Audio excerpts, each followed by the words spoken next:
here not that long.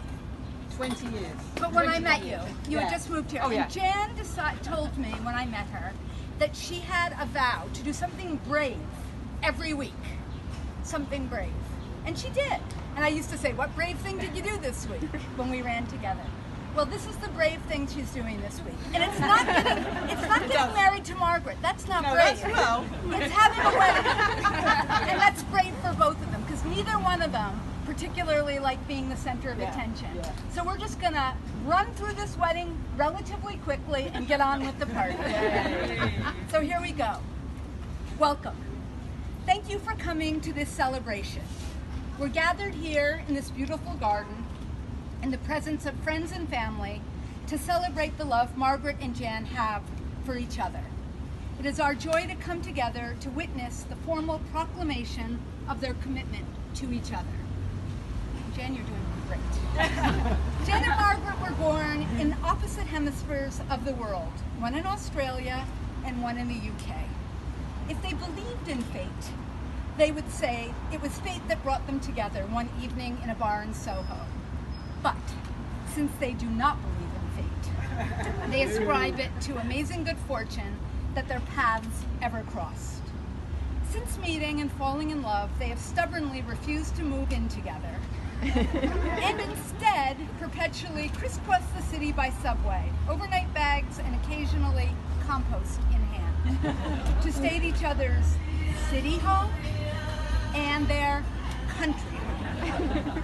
They have racked up thousands of air miles traveling to each other's countries, adding on as many vacations as they could along the way. And now, 9 years after first meeting, they have decided it's time to stay in one place long enough to get married.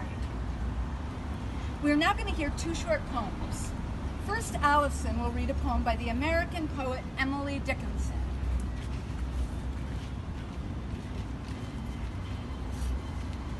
It's all I have to bring today. It's all I have to bring today. This and my heart beside. This and my heart and all the fields and all the meadows wide. Be sure you count, should I forget, someone the sun could tell. This and my heart and all the bees which in the clover dwell. And now Judith is going to read a poem by Rumi, a 12th century Persian poet. A moment of happiness.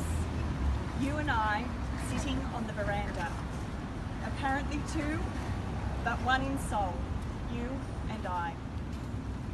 We feel the flowing water of life here, you and I, with the garden's beauty and the birds singing. Nice short poem. Yeah.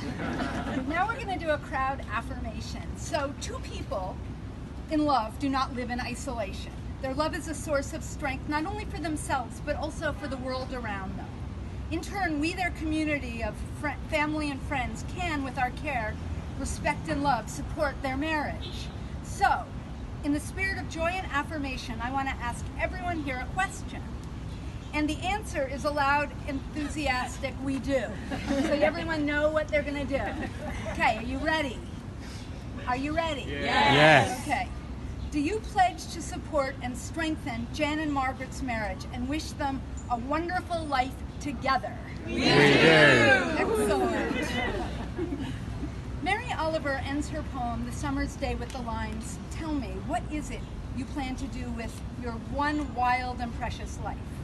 And now I ask the two of you, are you ready to live what's left of your one wild and precious life together?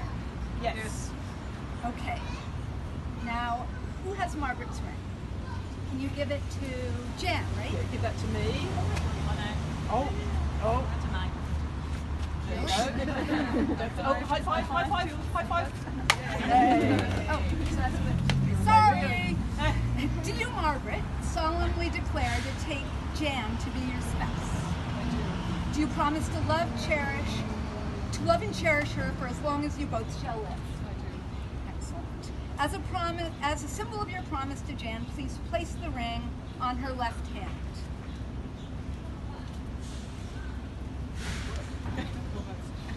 push it in. There you go. Okay, Got let's it. have the other ring, please.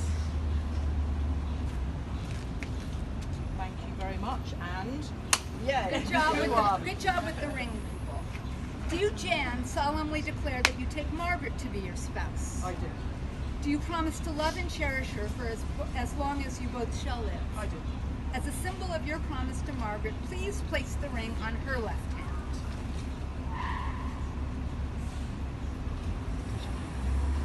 That's it. Now I'm going to do the conclusion. May your lives be filled with love, laughter, patience, and joy. Treat both yourself and one another with respect, and remind yourselves often of what brought you together. Give the highest priority to the tenderness, gentleness, and kindness that your marriage deserves.